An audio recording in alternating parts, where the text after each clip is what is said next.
Howdy folks, you're watching Dudes and Guns. Today I want to focus on something a little more serious today. Now this is not going to be my only video today. I will be uploading, actually I've already uploaded my normally scheduled video for this week. That will be going live here shortly. But first I want to get this out. I want to talk about firearms safety. Now in the news, on CNN especially, and I believe other networks are also reporting it, there was a YouTuber that actually died while doing a firearms stunt. And it's very unfortunate. It's something that they should have researched, but there was a firearms accident and someone lost their life trying to do a YouTube video.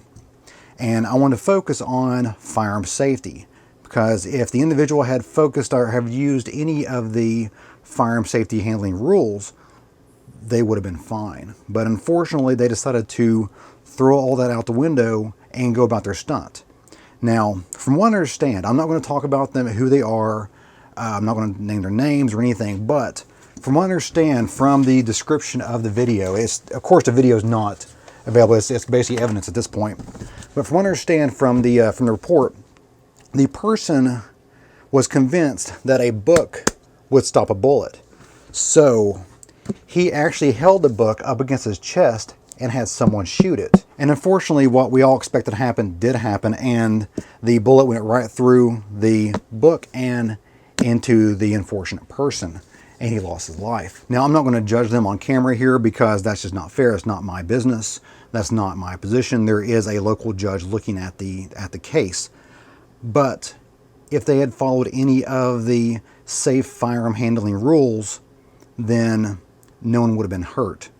And unfortunately, from what I can gather, they knew them and decided to carry on with the experiment anyway. Now, you're probably thinking to yourself, Deuce, you do all kinds of crazy firearm stuff too. And you are correct, I do, but not without my research. I do a ton of research behind the scenes before I even think about turning the camera on. For instance, right now, we are standing in front of, this is my 300 blackout that I use black powder in.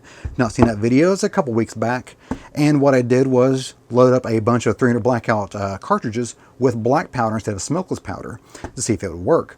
Now, before I did this, basically the way I make my videos is I have the idea, then I do my research. Sometimes I do months of research.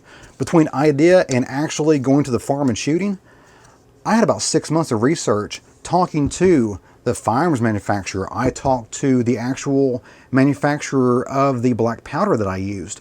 I did a lot of research, and I actually got a really good guesstimate on what kind of chamber pressure I was looking at by basically extrapolating from known values and working my way up and down to where I was pretty comfortable with the actual charge that I was going in to my 300 blackout load. So I did a bunch of research, and there have been ideas that I've had that went through the planning process. I end up calling someone or talking to an expert in the field and realizing, hey, that's a bad idea. And I have shelved that. That is something I'm not going to do because, number one, it's too dangerous, or number two, it appears to be too dangerous to put on video. And that's another thing that a lot of people don't understand is that YouTube, actually, when you start making YouTube videos, they have a guideline, they have rules and regulations. If you put on something that is inherently dangerous and it doesn't show the consequences of that danger, then they can yank off your video anyway, but you will be in violation of the rules and regulations, and they can actually, remove your monetization and actually just completely delete not only your video, but your account. You've seen other people that do, it's kind of like copyright laws. The copyright laws, they will just remove you altogether like you didn't even exist on YouTube. And they'll do the same thing by showing a bunch of very, very dangerous things that may entice other people to try these dangerous things. And what's really upsetting is that they could have actually gone on YouTube themselves. They're on YouTube, so obviously they have access to watching other people's YouTube videos. And they could have just done a quick search and found that bullets will go through a lot of items, including books. I actually have a video of myself. The purpose of my video was shaming a company that sold the heart shields, which is a metal shield that went over a Bible. They sold those to GIs during World War II, and they would put it in their breast pocket. And that was supposed to be bulletproof and save them from a bullet impact to their chest. And it did nothing at all. And I actually did a simulation of that with a steel plate over a piece of, well, actually it was a piece of phone book that was emulating the thickness of a Bible. and even a 22 sailed right through that and was still dangerous on the other side. And with this video, I want to emphasize, use this unfortunate loss of life to emphasize the fact that firearms in general are dangerous. They are dangerous tools that have to be handled carefully to keep the danger to a minimum. If you mishandle these firearms, the firearm does not care who you are. It does not care how long you've been shooting. It does not care if you're in the country, if you're in the city. It does not care anything about you. It will maim or kill you or someone you love. So respecting firearms is always number one. You'll notice in all my videos, I always make a point to show my eyes and ears. My eye protection's on, my ear protection's on. I always point the firearm down or toward the berm. I'm never shooting it up. I'm never showing it pointed up and loaded and cocked and ready to go. That is just wrong form. Then I express this in as many videos as I can, but I do suggest to go down. There will be a link in the description below the video to where you can download or look at some basically the basic firearms rules of safety.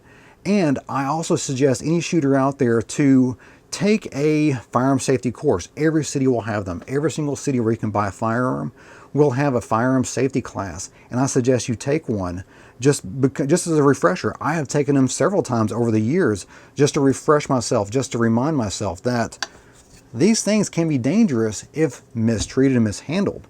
Now, I one time had an individual at a gun store. He was the owner, he's an old school owner of a gun store, and I came in with an issue with one of my revolvers. I brought out the holster. It was already empty, but I brought out the holster, opened up the chamber, showed it to me it was empty, closed it back, and handed it to him for him to look at the situation. And he opened it up. Right when he got it, he also opened up the chamber and looked at the cylinder, made sure it was empty, and closed it. And he saw I gave him kind of an interested look, like, I just showed you that it was empty.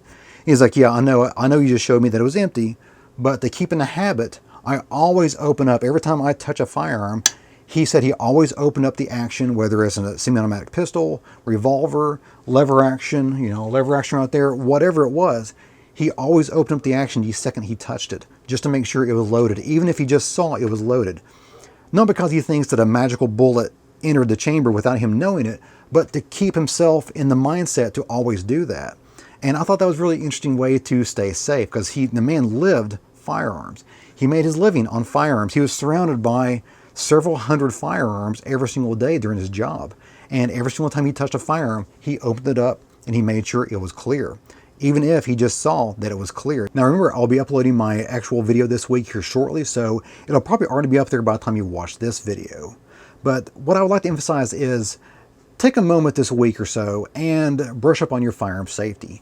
And remember, every time you touch a firearm, every time you're shooting a firearm, every time you're talking about firearms, you're a firearms ambassador.